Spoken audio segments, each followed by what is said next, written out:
नमस्कार, बहुत स्वागत है आपका। विस्तार न्यूज आप देख रहे हैं और आपके साथ मैं हूं नितेश गर्ग। रात के 8 बज चुके हैं और वक्त है सभी स्पेशल रिपोर्ट्स का, जो कि पूरे दिन में घटनाक्रम हुए हैं, विश्लेषण हुए हैं।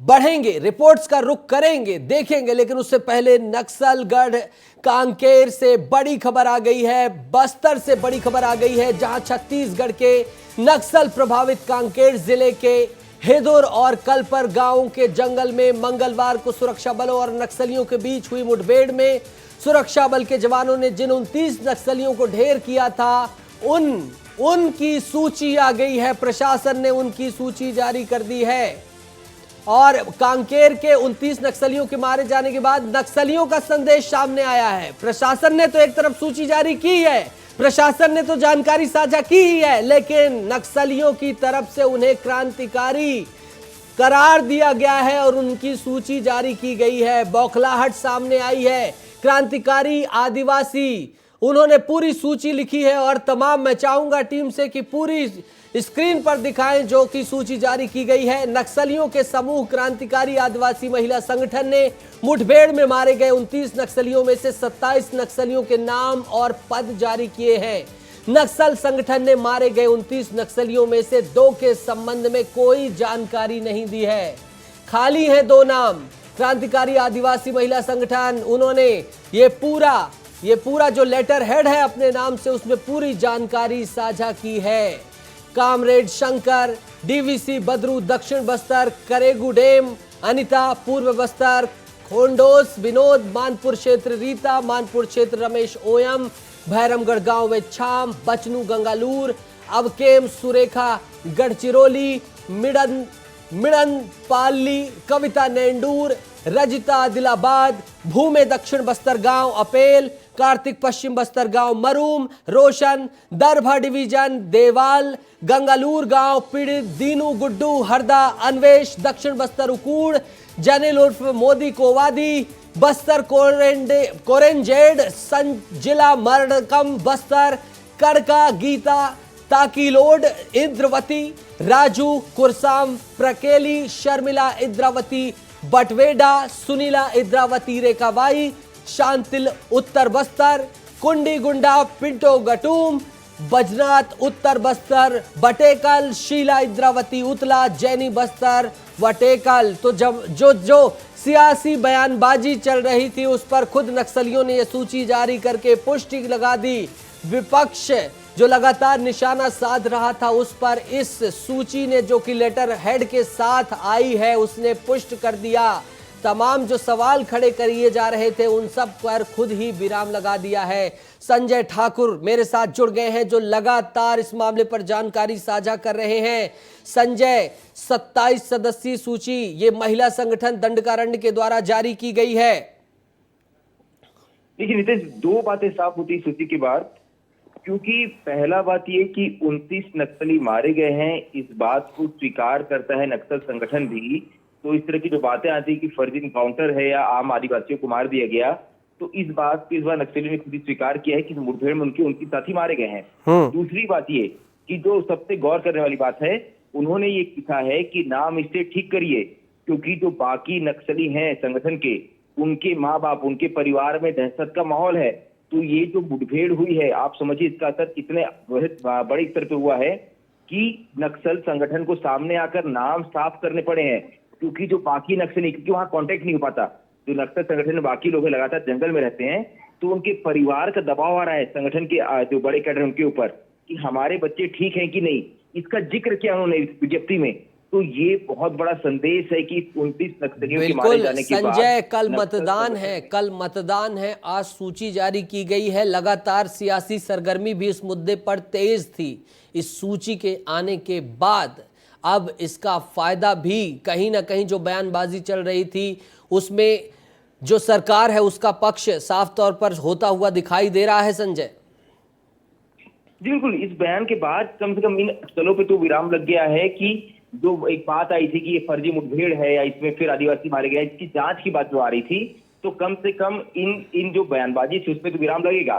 साथ ही से सरकार का पक्ष भी मजबूत होता है कि एक बड़ा इनकाउंटर सरकार करने में, फोर्स करने में सफल हुई है। तो हाँ, वाकई इसका फायदा भी सरकार को मिल सकता है। लेकिन मैं फिर भी कह रहा हूं कि इसमें जो मुख्य बात है ध्यान देने लायक वो यही है कि इस सूची से साफ होता है कि नक्सल संगठन में इस मुठभेड़ के बाद बड़ी हलचल मच गई है। और वो एक चीज साफ और संजय, इसमें दो नाम अभी नहीं लिखे गए हैं। जैसा कि आपने बताया, उनका नेटवर्क उतना नहीं होता है क्योंकि पुलिस जवानों से छिप छिप कर रहते हैं, कम्युनिकेशन को गैप को बचा कर रखते हैं। तो दो, उनको भी अभी जानकारी नहीं है। जिस यूनिट के द्वारा ये सूची जारी की गई है तो उनकी भी वो अपने स्तर पर देख रहे होंगे। बिल्कुल, जिस हापाटोला के जंगल में हम गए थे वहां कहीं नेटवर्क नहीं था, और ये जो अंदरूनी इलाके हैं यहाँ आज तक नेटवर्क नहीं है। ऐसे में नक्सली खुद भी सुरक्षा की दृष्टि से किसी भी तरह के कम्युनिकेशन के साधन का उपयोग करने से बचते हैं। तो यही वजह है कि नक्सलियों द्वारा पत्राचार के माध्यम से ही कम्युनिकेशन होता है, वो भी उनके हरकारे द्वारा जो है ये एक हाथ से दूसरे हाथ पहुंचाया जाता है। ऐसे में अभी क्योंकि बिल्कुल ये एक बड़ा झटका लगा है, तो नक्सल संगठन तक अभी ये पुख्ता जानकारी नहीं पहुंच पाई है कि इस मुठभेड़ में उनके कितने साथी मारे गए हैं। देखिए, 2 साथियों के नाम अभी मिसिंग है। 2 साथी जो वहां उनके मारे गए थे, उनके नाम अभी भी सामने नहीं आए हैं। वो संगठन को भी नहीं पता वो कौन थे। तो ऐसे में एक बात तो साफ होती है कि ये जो मुठभेड़ थी, इसमें नक्सल संगठन काफी परेशान है। इसका लगातार वो समीक्षा कर रहा है कि इतना बड़ा नुकसान आखिर उन्हें कैसे हुआ। बिल्कुल संजय, और देख लीजिए इतनी महत्वपूर्ण जानकारी बस्तर से जब भी संजय खबर भेजते हैं, विस्तार न्यूज खबर भेजता है, बताता है, तो उसके साथ जो छिपी हुई चीजें होती हैं, विश्लेषण, वो भी बताना, ताकि आप और तरीके से समझ सकते हैं किस तरह से नक्सलियों की कार्यप्रणाली होती है और उसे पुलिस बलों के द्वारा इस शौर्य साहस का परिचय देते हुए इतनी चुनौती के बाद भी 29 नक्सलियों को ढेर किया गया है। संजय, बेहद महत्वपूर्ण जानकारी के लिए बहुत बहुत शुक्रिया, बहुत बहुत धन्यवाद आपका। आगे बढ़ेंगे और स्पेशल रिपोर्ट्स का रुख करेंगे। लोकसभा चुनाव को लेकर रिपोर्ट है, जो कि है बीजेपी पूरी तरह से लोकसभा चुनाव के लिए तैयार होती हुई दिखाई दे रही है। कल होने वाले पहले चरण के चुनाव को लेकर जहां जगह जगह बीजेपी द्वारा आज पोलिंग एजेंट तैयार किए गए हैं, तो वहीं तैयारियों का पूरा जायजा लिया गया। तो कांग्रेस में आज भी बड़े स्तर पर टूट देखने को मिली है। कांग्रेस की अंतर कलह आज भी दिखाई दी है, जबकि कल मतदान है। देखिए रिपोर्ट।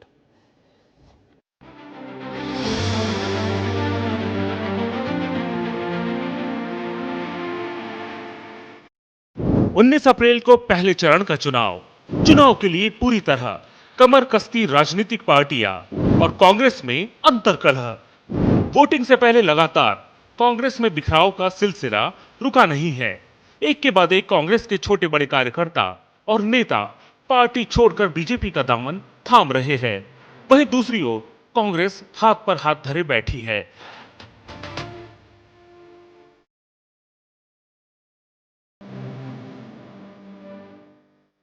ऐसा लगता है मानो नाराज कार्यकर्ताओं की पार्टी को कोई फिक्र ही ना हो।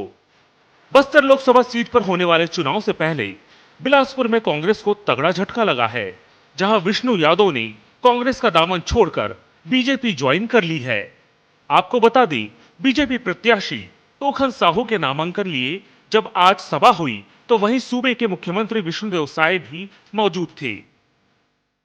इसी कड़ी में विष्णुदेव यादव ने मुख्यमंत्री की मौजूदगी में कांग्रेस का हाथ छोड़ बीजेपी का दामन थाम लिया। मुख्यमंत्री विष्णुदेव साय ने बीजेपी का गमछा पहनाकर विष्णु यादव का भाजपा में प्रवेश कराया। बीजेपी में आते ही विष्णु यादव ने कहा कि कांग्रेस ने यादव समाज के साथ अन्याय किया है।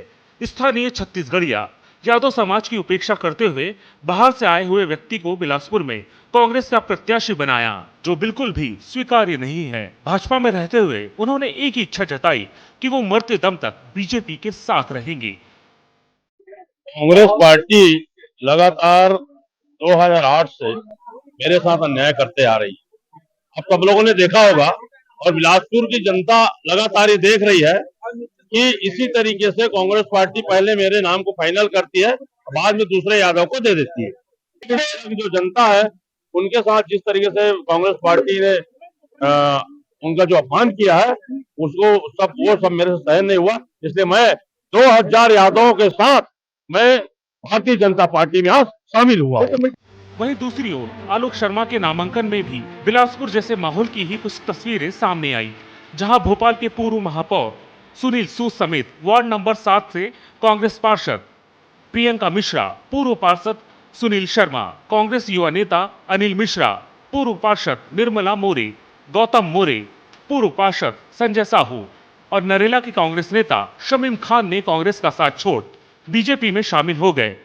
इन तमाम नेताओं की बीजेपी में ज्वाइनिंग के समय मुख्यमंत्री मोहन यादव समेत प्रदेश के कई दिग्गज मौके पर मौजूद थे। कोरबा लोकसभा बीजेपी प्रत्याशी सरोज पांडे के प्रचार प्रसार कार्यक्रम में प्रधानमंत्री मोदी के कार्यशैली से प्रभावित होकर पौड़ी सरपंच ने अपने 100 समर्थकों के साथ भाजपा में प्रवेश कर लिया।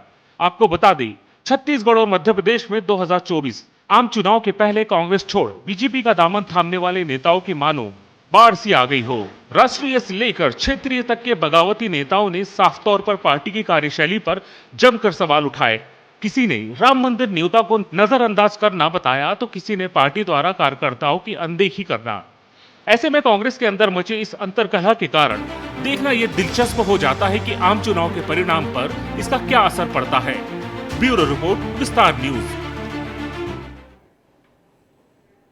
आगे बात करेंगे राजनांदगांव की। राजनांदगांव लोकसभा क्षेत्र में इस बार होने वाले आम चुनाव में हॉट सीट बन गई है ये राजनांद लोकसभा सीट। वजह है छत्तीसगढ़ के पूर्व मुख्यमंत्री भूपेश बघेल की दावेदारी। एक ऐसा लोकसभा क्षेत्र जो पर्यावरण और धार्मिक स्थलों को लेकर आसपास में काफी मशहूर है। आज हम आपको राजनांदगांव के पूरे डेमोग्राफी और भौगोलिक स्थिति का जिक्र करते हुए आम चुनाव से संबंधित खास साक्षात्कार दिखाएंगे। पेश है राजनांदगांव का जो सियासी रण है उस पर आधारित ये खास रिपोर्ट।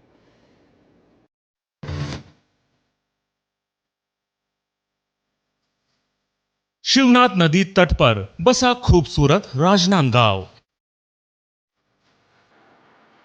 एक ऐसा लोकसभा क्षेत्र जो हरे भरे वन और खनिज संसाधनों से भरा पड़ा है। यहाँ की प्रकृति की छटा वाकई बेहद ही निराली है।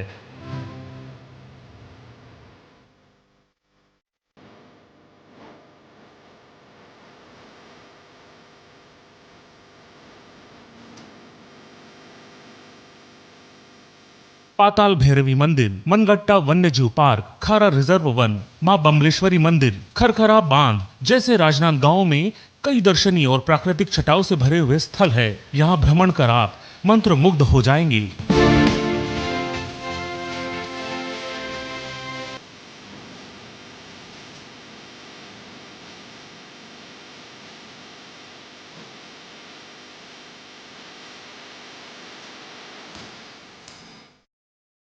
मां बमलेश्वरी देवी के भव्य मंदिर के साथ साथ राजनांदगांव में बौद्ध और जैन धर्म का भी धार्मिक स्थल है। एक ऐसा लोकसभा क्षेत्र जो खनिज संसाधनों के अलावा कृषि पर भी आधारित है। अगर इतिहास के पन्ने पलटे तो यहाँ पहले बंगाल नागपुर कॉटन मिल के रूप में राज्य का इकलौता सूती वस्त्र उद्योग था। एशिया का पहला और एकमात्र इंदिरा कला एवं संगीत विश्वविद्यालय, जिसके कारण खैरागढ़ की पूरी दुनिया में विशेष पहचान है।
अब ये बताओ वो 1000 रुपये दी और 20 किलो नंगा ली।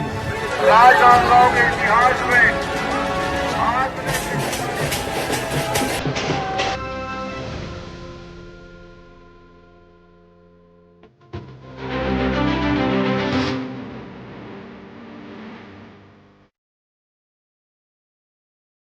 होने वाले 2024 लोकसभा चुनाव में जहां बीजेपी ने अपने मिशन 370 के तहत राजनांदगांव से संतोष पांडे को चुनावी मैदान में उतारा है, तो वहीं कांग्रेस ने छत्तीसगढ़ के पूर्व मुख्यमंत्री भूपेश बघेल को इस सीट से टिकट दिया है। भूपेश बघेल ने चुनावी मैदान में उतरते ही राजनांदगांव छत्तीसगढ़ की हॉट सीट बन गई है। विस्तार न्यूज के संवाददाता मृगेंद्र पांडे ने इस लोकसभा क्षेत्र के दोनों ही दिग्गज प्रत्याशियों से खास बातचीत की। बातचीत के दौरान भूपेश बघेल ने केंद्र सरकार और प्रदेश के मुख्यमंत्री विश्वदेव साय की नीतियों और कार्यशैली पर जमकर निशाना साधा। बातचीत की शुरुआत संवाददाता मृगेंद्र पांडे ने हर रोज की चुनावी जनसभा से की। नमस्कार, आज हमारे साथ राजनांदगांव लोकसभा क्षेत्र से कांग्रेस के प्रत्याशी और पूर्व मुख्यमंत्री भूपेश बघेल जी हैं। आज हम जानेंगे कि उनका चुनाव प्रचार कैसा चल रहा है, बीजेपी जो उनके खिलाफ आक्रामक है उस पर किस तरीके से जवाब दे रहे हैं। तो भूपेश जी, आपका बहुत बहुत स्वागत है। जी नमस्कार। आपका चुनाव प्रचार चल रहा है, रोज 22-23 गांव जा रहे हैं, जी। कैसा लग रहा है और किस तरीके से आप कैंपेन कर रहे हैं? जी लगातार 22 से 30 गांव रोज़ का हो रहा है और उसमें रास्ते में जितने भी और लोग मिल जाते हैं गांव वहां भी ले जाते हैं तो 30 से ऊपर भी गांव हो जाते हैं। ज़बरदस्त उत्साह है, लोगों देर तक इंतज़ार कर रहे हैं, तो ये संकेत ये बता रहा है कि कांग्रेस के पक्ष में ज़बरदस्त माहौल है। भाजपा जो है मंदिर के मुद्दे को उठा रही है, मोदी की गारंटी को लेकर जा रही है, तो आपको क्या लगता है इन चीज़ों को आप लोग किस तरीके से निपटेंगे? देखिए, मोदी जी की गारंटी पे लोगों को विश्वास रहा नहीं। पहली बात तो ये कि 15 लाख रुपया सबके खाते में देंगे, वो हुआ नहीं। 2 करोड़ नौकरी की बात, वो भी नहीं हुआ। अभी मोदी की गारंटी मध्य प्रदेश में 2700 रुपया में गेहूँ खरीदने की बात हो, 2200 रुपये में बेचने की मजबूर है, तो वो गारंटी वहाँ भी पूरा नहीं हुआ। यहाँ भी पंचायत में एक मुश्त नगद पैसा देने की बात उन्होंने कही थी, वो भी नहीं हुआ मोदी गारंटी में। 18 लाख आवास किसी को नहीं मिला है। छत्तीसगढ़ में एक व्यक्ति को भी आवास का पैसा नहीं मिला है, तो मोदी की गारंटी तो वहाँ भी फेल हो गया। सिलेंडर 400 रुपये में देंगे बोले थे, वो भी फेल हो गया, किसी को नहीं मिला है। तो मोदी जी की गारंटी ये है कि अब जो मिल रहा था वो भी बंद हो गया। गोबर विक्रेताओं को पैसा नहीं मिल रहा है, भूमि श्रमिकों को पैसा नहीं मिल रहा है। जो 35 किलो अनाज मिल रहा था प्रति परिवार, अब वो प्रति व्यक्ति 5 किलो, यदि 3 का परिवार है या 4 का परिवार है तब भी 35 किलो देते थे, अब तो 15-20 किलो मिलेगा उनको। तो जो मिल रहा था उसमें भी कटौती होगी। विष्णुदेव साय जी बोल रहे हैं कि प्रदेश में सारा काम साए साए हो रहा है, सब कुछ हो रहा है। हाँ, तो वही तो साए साए कट रहा है ना। राशन कट गया साए साए। आदिवासी अंचलों में चना मिल रहा था, वो कट गया साए साए। गुड़ मिल रहा था, वो बंद हो गया साए साए। बेरोजगारी भत्ता मिल रहा था, वो बंद हो गया साए साए। और उसके साथ गौठान बंद हो गया साए साए। अब स्वामी आत्मानंद अंग्रेजी स्कूल में फीस पटाना पड़ेगा, PSC व्यापम में फीस पटाना पड़ेगा साए साए। अब तो रजिस्ट्री फीस भी 42% बढ़ गया है ना। शराब की कीमतें भी बढ़ गई साए साए। सुना आपने, ऐसा कोई पहली बार नहीं है जब साय साय को लेकर भूपेश बघेल ने मुख्यमंत्री पर इस तरीके से कटाक्ष किया हो। राजनांदगांव के मूल निवासी न होने के बावजूद भी इस सीट से टिकट मिलने पर भूपेश बघेल का मजेदार जवाब था। देखिए, एक चीज़ है कि जैसे पुराने बात कहें, धर्मपाल गुप्ता जनता पार्टी से लड़ा था नांदगांव से। मोतीलाल वोरा जिंदगी भर दुर्ग के विधायक रहे, लोकसभा लड़े नांदगांव से। जोगी जी मरवाही के विधायक लड़े महासमुंद से 2-2 बार। विद्याचरण रायपुर के रहने वाले 7 बार या 9 बार वो सांसद थे महासमुंद से। तो ये विधानसभा में देखें, रमन सिंह कमादा के रहने वाले डोंगरगांव से विधायक बने और उसके बाद नांदगांव, अभी राजनांदगांव के विधायक हैं लगातार। तो ये कहना गलत बात। अब सरोज पांडे भी गई कोरबा।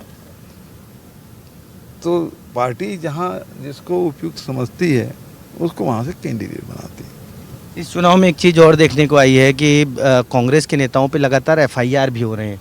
आप पर भी एक FIR हुई, इसके बाद कवासी लखमा जी का बयान आया, उस पर भी एफआईआर हुई। तो इन एफआईआर को किस तरीके से देखते हैं? ये केवल राजनीतिक बदले की भावना है। यदि महादेव सट्टा में मेरे खिलाफ एफआईआर दर्ज किए हैं तो महादेव सट्टा तो अभी भी चल रहा है, तो और डबल इंजन की सरकार है। तो पहले तो बोलते महादेव को बदनाम कर दिए, तो अब किसको बदनाम कर रहे हैं भाई? सरकार में तो मैं नहीं हूँ। अभी महादेव सट्टा चल रहा है, तो इस सट्टे का नाम क्या रखना चाहिए? इस सट्टे का नाम क्या हो ये तो बताएं। और दूसरा बात, फिर अभी चला रहे हैं तो मुझ पे आरोप क्या है कि मैंने प्रोटेक्शन मनी लिया। तो जब 450 लोगों के खिलाफ कार्रवाई की तब प्रोटेक्शन मनी लिया, तो अभी तो कोई कार्रवाई नहीं हो रही है और धड़ल्लेस चल रहा है। तो फिर तो केंद्र में जो बैठे हुए हैं और राज्य में जो सत्ता में बैठे हैं उनके खिलाफ एफआईआर दर्ज होना चाहिए। लीकर की बात है तो पॉलिसी रमन सिंह के समय बना है, प्रोडक्शन वही लीकर फैक्ट्री वाले कर रहे हैं, होलोग्राम सप्लाई वही कर रहे हैं जो पुराने थे, है ना, प्लेसमेंट एजेंसी वही है। तो या तो हम लोग हमारे शासनकाल में जो गलत किए हैं तो अभी भी गलत हो रहा है, या तो फिर केवल राजनीतिक आपका ये केवल पैंतरेबाजी है, केवल बदनाम करने की बात, इसके अलावा कुछ नहीं है। अभी हम लोग जब राजनांदगांव में घुसे, राजनांदगांव लोकसभा क्षेत्र में प्रवेश किए, तो आपकी एक बहुत बड़ी होर्डिंग थी, पहला वोट भूपेश बघेल को। तो आखिर मतदाता आपको क्यों वोट करेगा? क्योंकि देखिए लोकसभा चुनाव में, पिछले लोकसभा चुनाव को देखें तो राजनांदगांव की 8 में से 7 सीट कांग्रेस के पास थी विधानसभा की, इस बार 5 है। तो आपको क्यों वोट करें? इसलिए कि देखिए कि लोगों को पता है कि 5 साल हमने जनता का काम किया, किसानों के, मजदूरों के, गरीबों के, महिलाओं के, बच्चों तक के।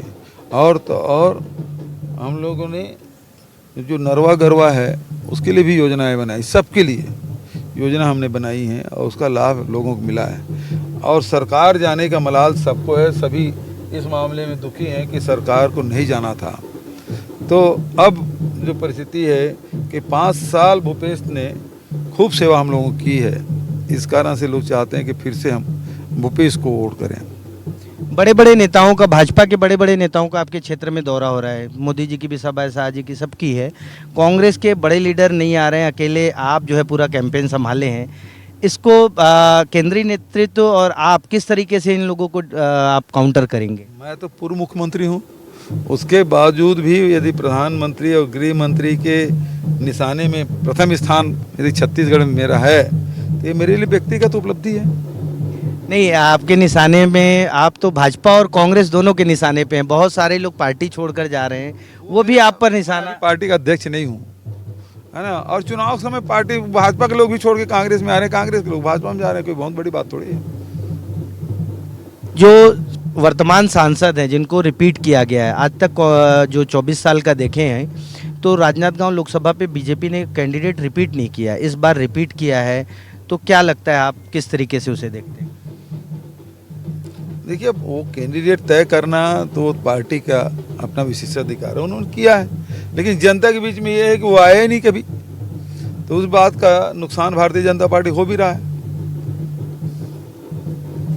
अभी जो प्रदेश की बाकी जो 11 सीटें हैं, क्योंकि पहले चरण का 19 तारीख को मतदान होगा और 11 सीटें हैं, आपको क्या लगता है कितनी सीटें कांग्रेस की आएंगी और कहाँ कहाँ आप लोग मजबूत हैं, जहाँ एकदम विनिंग मानकर चल रहे हैं? अधिकांश सीट हम जीत रहे हैं। कोई आंकड़ा, कोई फिगर नहीं बता पाऊंगा, लेकिन अधिकांश सीट जीत रहे हैं। अभी तक मतलब तृतीय चरण के अभी नामांकन भी पूरे नहीं हुए हैं, तो लेकिन जो माहौल दिख रहा है उसमें अधिकांश सीट जीतने की संभावना है। एनडीए गठबंधन, मोदी जी की सरकार ने 400 पार का नारा दिया है, वो नारा एक परसेप्शन बन गया है 400 पार। उस परसेप्शन को कांग्रेस और आप लोग किस तरीके से तोड़ पाएंगे? दम नहीं है, वो खोखला है, वो जादुई आंकड़ा 272 भी पार नहीं कर पाएंगे। सुना आपने पूरी बातचीत के दौरान कैसे भूपेश बघेल ने बीजेपी और राजनांदगांव के वर्तमान सांसद संतोष पांडे पर जमकर पलटवार किया। इसके बाद हमारे संवाददाता मृगेंद्र पांडे ने जब संतोष पांडे से बातचीत की तो उन्होंने भूपेश बघेल और कांग्रेस को हाल ही में तमाम राष्ट्रीय, क्षेत्रीय और हिंदुत्व के मुद्दे का जिक्र करते हुए जमकर धोया। बातचीत की शुरुआत संतोष पांडे ने अपने रोजाना के चुनावी कार्यक्रम से की। आपने चुनाव प्रचार शुरू किया है, रोज 10 से 12 गांव का दौरा कर रहे हैं, क्या लग रहा है और किन मुद्दों को लेकर जा रहे हैं? हाँ, अभी तो कभी 12-15 गांव, कभी 20, 22, 24 तक ऐसा प्रतिदिन का प्रचार गाँव में चल रहा है। और मुद्दे तो मोदी जी का नाम ही पर्याप्त है। मोदी जी के, माननीय प्रधानमंत्री जी के कार्य और उसके नाम में करंट है। और आम जनता जो है मोदी जी के किए हुए कामों की आज भी चर्चा करती है, सराहना करती है। जैसे भगवान राम की जन्मभूमि में भव्य मंदिर का निर्माण, इसमें उन्होंने जो शांतिपूर्ण और सौहार्दपूर्ण तरीके से और जिस वातावरण में संपन्न हुआ, डिसीजन देने वाले तो दूसरे हैं, किंतु शांति के साथ संपन्न कराना ये बड़ी बात है। और धारा 370 समाप्त किया उन्होंने, बहुत बड़ा डिसीजन है, जिसके लिए अब्दुल्ला परिवार कहते थे कि खून की नदियाँ बह जाएगी, आग लग जाएगा। एक चींटी भी नहीं भरा और शानदार तरीके से और धारा 370 हट गया। उसी प्रकार से अनेक काम इस राष्ट्र के लिए उन्होंने किए, चाहे CAA हो, चाहे 3 तलाक की बात हो, अनेक काम इस देश में। इसके अलावा प्रादेशिक मुद्दे भी हैं और मेरे क्षेत्र के विकास के कार्य जो मैंने कराए हैं वो भी हैं। विपक्षी दल लगातार ये कह रही है, प्रचार कर रही है कि सांसद जो है लगातार गायब थे क्षेत्र में, जबकि आपको बीजेपी ने दूसरी बार टिकट दिया है और ऐसा राजनांदगांव में पहली बार हुआ है कि किसी सांसद को रिपीट किया गया है। बराबर, ये विपक्ष का जो आरोप है ये गलत है। मुख्यमंत्री जी कितनी बार आए हैं, और मैं गांव में नहीं कहता, मैं कहता हूँ जिलों में कितनी बार गए हैं। जब कवर्धा में झंडा कांड हुआ, वहाँ पूरा कर्फ्यू लग गया, भूपेश बघेल जी आप कहाँ थे? उत्तर प्रदेश के लखीमपुर खीरी में, और प्रियंका वाड्रा के इशारों पर वहाँ क्या कर रहे थे? तो ये फालतू बातें जो है, क्या है कि इनके पास कोई मुद्दे हैं नहीं, इसलिए ये लटकाने भटकाने वाला काम कर रहे हैं, किंतु जनता भटकने वाली नहीं है। अभी ये जिस प्रकार से भटकाने वाली बात कर रहे हैं कि हम 1 लाख देंगे, अरे आप कहाँ से दोगे भाई? यहाँ तो शाह जी की सरकार है और केंद्र में आने वाली भारतीय जनता पार्टी है, कहाँ से दोगे? तो कुल मिलाकर के भ्रमित कैसे किया जा सकता है? अभी चावल में कटौती की बात ये कर रहे हैं, तो कुल मिलाकर के कैसे आम जनता को भ्रमित किया जाए? बल्कि मैं तो प्रतिप्रश्न करूंगा कि यहाँ राजनांदगांव की धरती में आकर के जिस प्रकार से चरणदास महंत ने लठैती कोई कर सकता है तो वो भूपेश बघेल कर सकता है। और सर फोड़ने की बात उन्होंने कही, तो इस प्रकार से चाहे लकमा हो, चाहे पनौती की बात कहने वाले हो, ये संस्कृति और इनके रक्त में है। जनता इस समय बर्दाश्त नहीं करेगी। आप अपने प्रचार में लगातार कह रहे हैं कि साय सरकार साए काम कर रही है और लोगों को राशन मिल रहा है, तमाम चीज़ें, जबकि विपक्षी कांग्रेस ये कह रही है कि हर चीज़ों में कटौती साए हो रही है। भारतीय जनता पार्टी जिस प्रकार से अंतर की राशि दी, जिस प्रकार से धान का रेट बढ़ा हुआ दिया, जिस प्रकार से केंद्र सरकार ने रोजगार गारंटी में और रेट बढ़ा दिए, 243 रुपये कर दिया, तो ये लगातार, चाहे आवास की बात हो, अब 7 करोड़ आवास बनेंगे पूरे देश के अंदर, 18 लाख आवास यहाँ जो बनना है उसमें हस्ताक्षर हो गए माननीय साय जी के, विष्णुदेव जी के।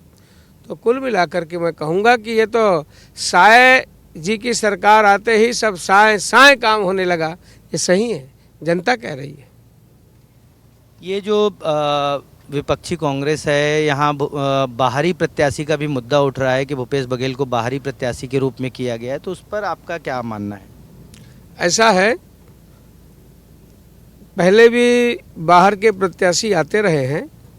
मेरा कहना यह है कि बाहर तो है ही है बाहर के हैं ये, किंतु राजनांदगांव की जनता सबक सिखाना जानती है। इन्होंने राजनांदगांव से सेतु निगम का कार्यालय, इन्होंने एडीबी का कार्यालय ये ले गए, दुर्ग शिफ्ट करवा दिया। इंदिरा कला यूनिवर्सिटी संगीत का विश्वविद्यालय ये यहाँ से खैरागढ़ से रायपुर ले जाना चाहते थे, जिसका हम सब ने विरोध किया, तब रुका हो जा करके। चक्का जाम, धरना प्रदर्शन, अनशन और खैरागढ़ बंद किए, तब रुका। यानी यहाँ से पूरा ले जा करके राजनांदगांव को खंडहर करना चाहते थे। तो राजनांदगांव की जनता जानती है और आने वाले समय में बहुत बारीक हिसाब किताब इनका करने वाली। आप अपनी चुनावी सभा में कह रहे हैं कि भगवान राम का भव्य मंदिर बना और भूपेश बघेल या कांग्रेस सरकार ने महादेव के नाम पर सट्टा ऐप घोटाला किया। इन दोनों चीज़ों को कैसे समझते हैं? ऐसा है, राम जन्मभूमि में जब मंदिर बने, इस बात को लेकर के न्यायालय में तो विरोध में खड़ा होने वाले कौन हैं? तो सोनिया गांधी के विशेष पी चिदम्बरम, राम सेतु का भी इन्होंने विरोध किया, और कपिल सिब्बल तो विधि मंत्री रहते हुए बाबरी मस्जिद एक्शन कमेटी की वकालत की है वो। तो कुल मिला करके इन्होंने विरोध में काम किया। वो नहीं चाहते थे कि राम की जन्मभूमि में भगवान राम विराजे, किंतु भारतीय जनता पार्टी जो है 4 सरकारें अपनी बलिदान की है। जब कार सेवा हुआ उसके बाद 4 सरकारों को बर्खास्त कर दिया था कांग्रेस की सरकार ने, और हम परवाह नहीं करते। जनसंघ के ज़माने से, भाजपा के स्थापना समय से, जनसंघ के समय से एक देश में 2 विधान, एक देश में 2 प्रधान, एक देश में 2 निशान, धारा 370 खत्म करने की बात कश्मीर के विषय में हमारा शुरू से रहा है। और वैसे राम जन्मभूमि में हम कहते थे कि राम लला हम आएंगे, मंदिर वहीं बनाएंगे। और जब हम बनाने की बात करने लगे तो बोले कि तारीख नहीं बताएंगे, तो हमने तारीख भी बता दिया। उसके बाद निमंत्रण नहीं देंगे, निमंत्रण भी उनको मिला, किंतु ये मैदान छोड़ करके भाग गए। तो कुल मिला करके कांग्रेस पार्टी की जो है, ये इनके लिए वेटिकन सिटी महत्व की हो सकती है, इटली। इनके लिए राम, कृष्ण, मथुरा, काशी विश्वनाथ, ये श्रद्धा के जो केंद्र हैं, ये इनके लिए महत्व के नहीं है। अभी आपने जो पिछली सरकार के घोटाले थे उनको भी लेकर सभा में कहा कि महादेव के नाम पर घोटाला किया है, और आगे भी तमाम बातें कही। तो आपके चुनाव प्रचार में क्या भूपेश सरकार के जो घोटाले रहे वही प्रमुख हैं, उसी को आधार बनाकर लड़ रहे हैं चुनाव? घोटाले की बात तो मैं कहता ही हूँ। मोदी जी की उपलब्धि की बात, माननीय शाह जी की अभी 3 महीने में जो उपलब्धियां हैं, ढेरों उपलब्धियां, इन सभी बातों को जनता के सामने रखना, और साथ ही साथ भूपेश बघेल ने जो कारनामे किए हैं वो तो जनता को बताना ही पड़ेगा, उसे माफ़ नहीं किया जा सकता। और अभी अभी उनके ऊपर धारा 420 के अलावा और भी बहुत सारी धाराएं लगी है, तो जनता को तो अवगत कराना पड़ेगा। आप अपने चुनाव प्रचार में जहां भी जाते हैं भजन से शुरुआत करते हैं। आज भी हमने देखा कि आप मंच पर गए तो भजन से शुरू किए। हमारे दर्शकों के लिए भी आपके कोई भजन हो आपको लगे जो सुनाना चाहें कुछ? धर लो ध्वजा हाथ माँ, धर लो ध्वजा हाथ माँ, सब समाज साथ माँ, एकता के मंत्र सब गूंजाबो, भारत माँ राम राज लाबो, भारत ला विश्व गुरु बनाबो। तो भारत को तो विश्व गुरु बनाना है, और उसी दिशा में 2047 तक हमारा भारत विकसित भारत बने, ये मोदी जी ने संकल्प पूरे देश को, और उन्होंने आह्वान किया, लेवाया है। आपने अपनी सभा में कहा कि भाजपा का लक्ष्य 400 पार का है, जबकि कांग्रेस जो है बहुमत के आंकड़े से भी कम सीटों पर लड़ रही है। तो क्या ऐसा है, आपको क्या लगता है? हाँ बिल्कुल, ये तो आम जनता के और जितने भी बुद्धिजीवी हैं वो जानते हैं कि कांग्रेस की स्थिति ऐसे हो गई है, वो तो दूसरे के दम पर, बैसाखियों पर है, और लोग उनसे बात भी करने को अब तैयार नहीं है, चाहे वो पश्चिम बंगाल में हो, चाहे उत्तर प्रदेश में हो, चाहे।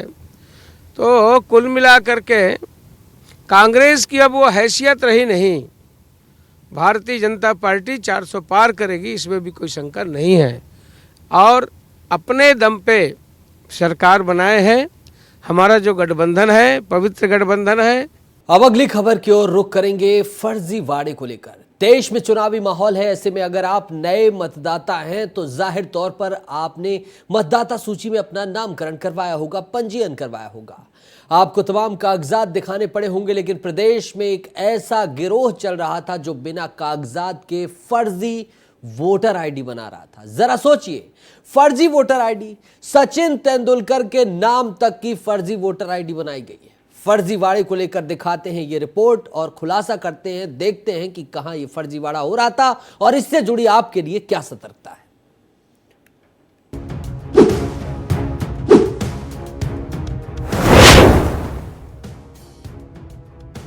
मध्य प्रदेश की 6 लोकसभा सीटों पर कल वोटर अपने भविष्य के लिए मतदान करेंगे, जिसको लेकर प्रशासन की तरफ से पूरी कमर कसी जा रही है। इन तमाम पहलुओं के बीच मध्य प्रदेश साइबर पुलिस ने एक ऐसे आरोपी को अपनी गिरफ्त में लिया जिसकी करतूतों ने पैरों तले जमीन खिसका दी है। इसकी करतूतें ऐसी कि पूर्व क्रिकेटर सचिन तेंदुलकर की फर्जी वोटर आईडी तक बना डाली।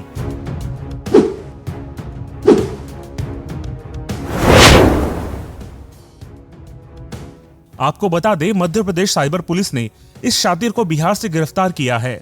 इस अपराधी ने फर्जी वेबसाइट बनाकर हजारों वोटर आईडी और अन्य दस्तावेज बनाए हैं। आपको बता दें, भोपाल स्थित राज्य साइबर पुलिस मुख्यालय को मध्य प्रदेश के पूर्व निर्वाचन पदाधिकारी के माध्यम से 27 मार्च 2024 को फर्जी कामों के बारे में जानकारी मिली थी। मामला काफी गंभीर था, जिसको लेकर गंभीरता दिखाते हुए राज्य साइबर टीम ने विवेचना शुरू की और बिहार के हरसिद्धि, मोतिहारी, पूर्व चंपारण में तकनीकी साक्ष्यों के आधार पर अलग अलग स्थानों पर आरोपी की खोज की जांच शुरू कर दी। आपको बता दें, इस शातिर को अपनी गिरफ्त में लाने के लिए प्रशासन ने तमाम तकनीकी तथ्यों और इंटेलिजेंस नेटवर्क टूल्स का सहारा लिया। जब आरोपी को गिरफ्तार किया गया तो पुलिस को फर्जी बैंक खातों की passbook, ATM card, Paytm QR code, source code सहित कई फर्जी कागजात मिले। आपको बता दें, गिरफ्तार आरोपी मात्र 10वीं पास है। उसने पूरा फर्जीवाड़े का काम यूट्यूब के माध्यम से सीखा है। रिपोर्ट की माने तो अपराधी ने ऑनलाइन माध्यम से सोर्स कोड खरीदा और उसमें परिवर्तन कर फर्जी खाते में रुपए प्राप्त करने लगा। यही नहीं, इस शातिर ने उत्तर प्रदेश से फर्जी सिम लेकर पेटीएम व एसबीआई के फर्जी खाते बनाए और डार्क वेब से फर्जी क्रेडिट कार्ड तक बनाया। वेबसाइट तैयार करने के लिए आरोपी ने विदेश में स्थित कंपनी से डोमेन खरीदा। इसके अलावा टेलीग्राम के माध्यम से फर्जी पहचान प्राप्त कर सर्वर स्पेस खरीदते हुए अमेरिकन सर्वर के माध्यम से डायरेक्ट क्लाउड होस्टिंग की। इन तमाम फर्जी कामों के लिए आरोपी हर कम्युनिकेशन के लिए फर्जी ईमेल का इस्तेमाल करता था। ऐसे संगीन मामलों पर कार्रवाई करते हुए साइबर एडीजी योगेश देशमुख ने कहा है कि यह नेशनल सिक्योरिटी का इशू है। से टेक्निकल इन्वेस्टिगेशंस अभी भी इसमें बाकी हैं, चल रहे हैं और फर्दर इसमें बहुत सा कुछ आगे चलकर हमें लगता है कि बहुत सी जानकारियां मिलेंगी। अभी हमने जो जानकारी ली उसके अनुसार करीब 28,000 हिट्स इस फर्जी वेबसाइट में हो चुके हैं। किसी भी एक ये हमें लगता है कि नेशनल सिक्योरिटी के लिए भी हैजार्ड है। आपको बता दें, देश में आए दिनों फर्जीवाड़े का खेल आता रहता है, लेकिन इतनी कम उम्र में इतने बड़े फर्जी के खेल करने को लेकर आरोपी ने पूरे प्रशासन को सकते में खड़ा कर दिया है। ब्यूरो रिपोर्ट, विस्तार न्यूज। तो सतर्क रहने की भी ज़रूरत है और जो भी दिशा निर्देश दिए गए हैं, यानी कि अपना आईडी कार्ड कहीं भी अनऑथेंटिक जगह पर मत दें, ना दें, सुरक्षित रहें और अपने दस्तावेजों को संभाल कर रखें, इसकी ज़रूरत है। आगे बढ़ते हैं। लोकसभा चुनाव से पहले बिरनपुर हत्याकांड ने एक बार फिर उफान मार दिया है। प्रदेश के गृह मंत्री ने इसे लेकर बड़ा दावा किया है। क्या है पूरी खबर, देखिए इस खास रिपोर्ट में।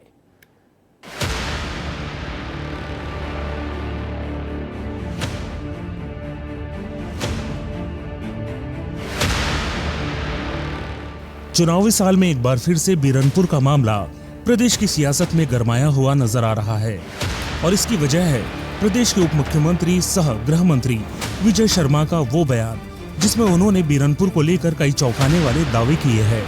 गृह मंत्री विजय शर्मा ने दावा किया कि बिरनपुर हत्याकांड की जांच नए सिरे से कराई जाएगी, नई बिंदुओं को जोड़कर यह जांच पूरी की जाएगी। उप मुख्यमंत्री विजय शर्मा का मानना है कि पहले जो जांच हुई है वह अपूर्ण है। क्या घटना हुई, इसकी जांच खुद सीबीआई करेगी। जांच रिपोर्ट मैंने पढ़ी है, मुझे स्पष्टतः ये दिखता है कि इसमें अनेक बिंदु हैं जिन पर जांच अभी अधूरी है, होना चाहिए। वो जो आपराधिक प्रकरण है, हत्या और आदि, उसकी जांच के लिए तो सीबीआई का निर्धारण किया गया है, परंतु ये घटना हुई क्यों, इसके कारण क्या हैं? जो घटना हुई है उसकी जांच सीबीआई है, लेकिन हुई क्यों है, इसके सामाजिक कारण क्या है, इसका भी स्पष्टीकरण समाज के सामने होना चाहिए ताकि भविष्य में उसको ठीक किया जा सके। गृह मंत्री विजय शर्मा के इस बयान से बीरनपुर हत्याकांड मामले ने तुल पकड़ ली है। ऐसे में चलिए जरा आपको बता दें कि आखिर क्या था पूरा मामला। बीरनपुर गांव में दो स्कूली छात्रों के बीच हुआ विवाद में एक युवक का हाथ फ्रैक्चर हो गया। जानकारी बच्चों के घरों तक पहुंची। दोनों पक्षों के लोगों के बीच मारपीट होने लगी। विवाद में 23 साल के भुवनेश्वर साहू की हत्या कर दी। हत्या के मुख्य आरोपी रशीद मोहम्मद को पुलिस ने गिरफ्तार किया। 11 अप्रैल को इलाके में पिता पुत्र रहीम मोहम्मद और इंदुल मोहम्मद की लाश मिली। दोनों की हत्या के 9 और आरोपियों को पुलिस ने गिरफ्त में ले लिया। इसके पहले 8 आरोपियों की गिरफ्तारी 17 अप्रैल को की गई थी। इस हिंसक झड़प के बाद विश्व हिंदू परिषद ने 10 अप्रैल को छत्तीसगढ़ बंद बुलाया। इस दौरान हंगामा और बढ़ गया। फिर आगजनी की घटनाएं हुई। 11 अप्रैल को और 2 शव बीरनपुर में मिले। इसके बाद बवाल और हंगामा और बढ़ गया और प्रदेश की सियासत पूरी तरीके से गर्मा गई। भारतीय जनता पार्टी की जांच किए, न रिपोर्ट बनाए, सीधा आक्रमण, दूसरे दिन बंद का आह्वान। ऐसा लग रहा है छत्तीसगढ़ में पता नहीं क्या हो गया, जबकि 2 बच्चों के झगड़े में ये मौत हुई और मौत दुखद है, किसी की भी मृत्यु हो उसे उचित नहीं ठहराया जा सकता, लेकिन उसके आड़ में राजनीति रोटी सेकने की कोशिश। बीरनपुर मामले ने पूरे प्रदेश की नजरें अपनी तरफ खींच ली। तत्कालीन कांग्रेस सरकार ने मामले में जांच का आश्वासन दिया, लेकिन मामले को लेकर विपक्ष की बीजेपी ने जमकर आंदोलन किया था। मृतक भुवनेश्वर के रिक्शा चलाने वाले पिता को साजा विधानसभा से टिकट दिया। जब चुनाव हुआ तो साजा से बीजेपी के ईश्वर साहू को प्रत्याशी बनाकर मैदान में उतारा। ईश्वर साहू ने चुनाव में कद्दावर मंत्री रविंद्र चौबे को हरा दिया। विधानसभा पहुंचने के बाद अब ईश्वर साहू ने न्याय की मांग की, जिस पर विधानसभा में गृह मंत्री विजय शर्मा ने ही सीबीआई जांच का ऐलान किया। पिछला सरकार से भी मांग रखे रहे, लेकिन पिछला सरकार के नीति ठीक नहीं रही थे तो जांच नहीं करे। अभी मैं सदन में ये बात रखे हूँ तो हमारे माननीय गृह मंत्री जी हमला आश्वासन दी थे कि सीबीआई जांच कराई जाए। आज जाके मोला मोट दिल संतुष्ट हुई। बीरनपुर में हुई हत्या ने प्रदेश की सियासत इतनी गरमाई कि मृतक भुवनेश्वर साहू के रिक्शा चलाने वाले पिता ने 6 बार के कांग्रेस विधायक को हरा दिया। और अब लोकसभा चुनाव से ठीक पहले गृह मंत्री विजय शर्मा का ये दावा प्रदेश की राजनीति में क्या असर दिखाता है, ये वक्त ही बताएगा। Bureau report, star news. 19 अप्रैल यानी कल मध्य प्रदेश के पहले चरण में 6 सीटों पर मतदान होना है, जिसके लिए दोनों ही दलों ने यानी कि बीजेपी और कांग्रेस ने ताबड़तोड़ तैयारियां की हैं। अब कल मतदान है तो हमने सोचा थोड़ा सा आपको एक ओवरव्यू देते हैं। शुरुआत करेंगे मंडला से। मंडला में बीजेपी और कांग्रेस दोनों ही प्रमुख दल एड़ी चोटी का जोर लगा रहे हैं। पार्टियों के स्टार प्रचारक तक यहां से चुनावी दम भर चुके हैं। चलिए देखते हैं मंडला से जुड़ी रिपोर्ट। आदिवासी बहुल इलाका होने के कारण सियासी दलों के लिए मंडला सीट अहम हो जाती है। 2024 के लोकसभा चुनाव को लेकर बीजेपी और कांग्रेस दोनों ही पार्टियां आदिवासियों को लुभाने में जुटी हुई हैं। महाकौशल दौरे पर रहे पीएम मोदी ने आदिवासियों की बात कही, तो वहीं 2 दिन पहले केंद्रीय गृह मंत्री अमित शाह ने भी मंडला का दौरा किया। इससे पहले कांग्रेस के स्टार प्रचारक राहुल गांधी भी मंडला पहुंचे और जनसभा को संबोधित करते हुए आदिवासियों को साधने की कोशिश की। 100 रुपए में से 10 पैसे की आपकी भागीदारी है। आबादी 8%, पहले मालिक आदिवासी, और 100 रुपए में से 10 पैसे का निर्णय आप लोग लेते हो। यह लड़ाई है, यह फर्क है बीजेपी में और कांग्रेस में। वहीं राहुल गांधी के बयान पर पलटवार करते हुए अमित शाह ने कहा कि कांग्रेस हमेशा आदिवासियों को छलने का काम करती है। भाई और बहनों, एक कांग्रेस पार्टी ने हमेशा आदिवासियों को छलने का काम किया है। राजनीतिक हिसाब से देखें तो आदिवासियों के लिए आरक्षित मंडला संसदीय सीट में 50% से अधिक मतदाता आदिवासी वर्ग से हैं। आदिवासी मतदाता ही मंडला सीट पर हार जीत में अहम भूमिका निभाते हैं। हाल ही में हुए विधानसभा चुनाव में निवास सीट से फग्गन सिंह कुलस्ते को हार का सामना करना पड़ा था, जिसके बाद चर्चा थी कि पार्टी इस बार मंडला लोकसभा सीट से अपना प्रत्याशी बदल सकती है। लेकिन बड़ा आदिवासी चेहरा होने के कारण बीजेपी ने एक बार फिर केंद्रीय मंत्री फग्गन सिंह कुलस्ते पर ही भरोसा जताया और उन्हें अपना उम्मीदवार बना दिया।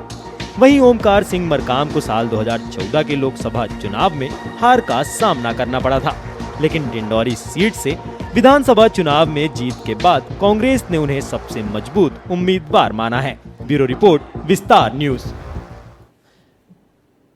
मंडला को आपने जान लिया, अब चलते हैं सीधी सीट की बात की जाए तो यहां भी कल मतदान होना है, जिसके लिए सत्ताधारी दल बीजेपी ने डॉक्टर राजेश मिश्रा को मौका दिया है, तो वहीं कांग्रेस पार्टी ने पूर्व मंत्री कमलेश्वर पटेल पर दाव खेला है। देखिए,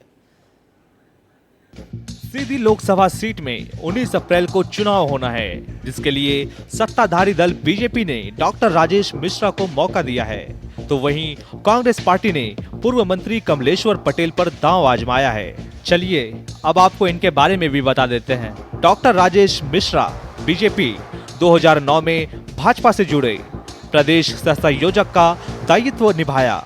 2015 बिहार विधानसभा चुनाव में प्रभारी रहे। 2018-19 में सीधी जिला के अध्यक्ष बने। कमलेश्वर पटेल पूर्व शिक्षा मंत्री इंद्रजीत पटेल के उत्तराधिकारी। 2013 में पहली बार विधायक बने। 2018 में पंचायत विकास ग्रामीण मंत्री बने।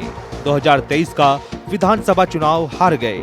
सीधी सीट पर वैसे तो मुख्य मुकाबला बीजेपी और कांग्रेस के बीच ही रहा है, लेकिन इस बार राज्यसभा सदस्य अजय प्रताप सिंह के बीजेपी से बागी होने के कारण मुकाबला त्रिकोणीय नजर आ रहा है। हालांकि बीजेपी ने इस सीट को कब्जे में करने के लिए एडी चोटी का जोर लगाया है। इस सीट पर पार्टी के राष्ट्रीय अध्यक्ष जेपी नड्डा चुनावी दौरा कर चुके हैं। वहीं प्रदेश के मुखिया सीएम मोहन यादव से लेकर पूर्व सीएम शिवराज सिंह भी चुनावी दौरा कर चुके हैं। हालांकि कांग्रेस की तरफ से ज्यादा कुछ देखने को नहीं मिला है। ब्यूरो रिपोर्ट, विस्तार न्यूज। सीधी के बाद आ जाइए शहडोल, जहां से कांग्रेस ने विधायक फुंदेलाल सिंह मार्को को उम्मीदवार बनाया है, जबकि भाजपा ने मौजूदा सांसद हेमाद्री सिंह को फिर से चुनावी समर में उतारा है।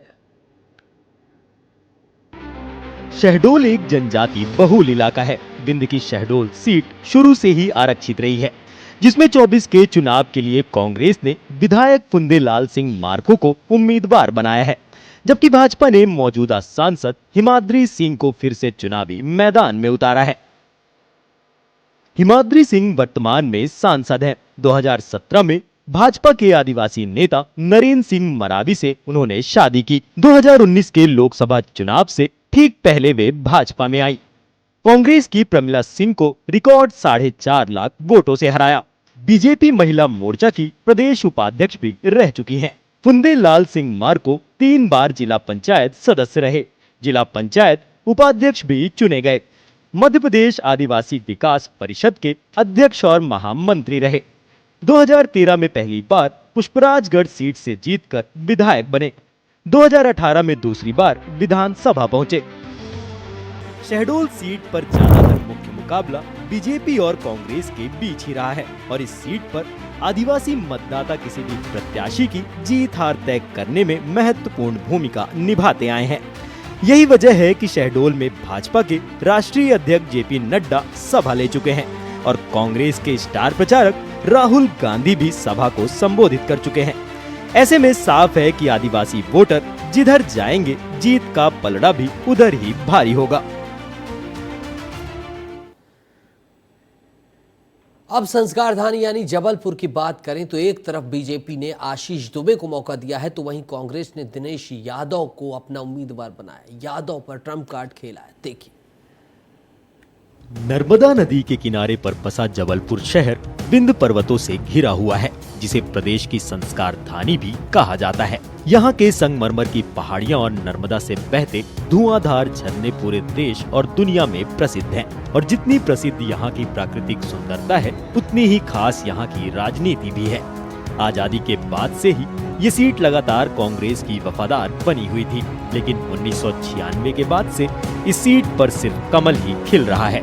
और इस बार के 24 के रण में दोनों ही प्रमुख दलों ने नए चेहरों पर दांव लगाया है। एक तरफ बीजेपी ने आशीष दुबे को मौका दिया है, तो वहीं कांग्रेस ने दिनेश यादव को अपना उम्मीदवार बनाया है। समय कम है, काम बहुत है, क्षेत्र बड़ा है, पर मैं ये बात कह सकता हूं कि पार्टी ने बहुत गहन अध्ययन करके और इतने लंबे समय के अंतराल के बाद यदि हम मुझे चिन्हित किया है तो उन्होंने मुझ पर भरोसा किया है। उस भरोसे पर मुझे खरा उतरना है। जनता पार्टी की सरकार प्रदेश में बनी है, केंद्र में हमारी सरकार बनी है। 4 बार से यहाँ सांसद के रूप में राकेश सिंह को आपने जिताया है, जनता ने यहाँ से जिताया है, तो विकास की एक नई धारा यहाँ से निकली है। उस धारा को और आगे बढ़ाने का प्रयास किया जाएगा और निश्चित रूप से जबलपुर को एक विकसित और एक सुसज्जित महानगर बनाने का हमारा संकल्प है। जबलपुर लोकसभा सीट पिछले 28 सालों से बीजेपी के खेमे में है और सबसे खास बात ये है कि जबलपुर महाकौशल की राजनीति का एपी सेंटर माना जाता है। यही वजह है कि बीजेपी के स्टार प्रचारक पीएम नरेंद्र मोदी ने सबसे पहले यहीं से 24 के चुनाव प्रचार का आगाज किया। जबलपुर महाकौशल की सभी सीटों पर प्रभाव रखता है, जिसमें एक दल बीजेपी अपना गढ़ बचाने के लिए और दूसरा दल कांग्रेस ये गढ़ छीनने के लिए 24 के रण में आमने सामने रहेंगे। लेकिन सबसे अहम है यहाँ की जनता, जिसने कभी भी धर्म और जाति के नाम पर वोट नहीं दिया। ब्यूरो रिपोर्ट, विस्तार न्यूज। स्पेशल रिपोर्ट्स में इतना ही।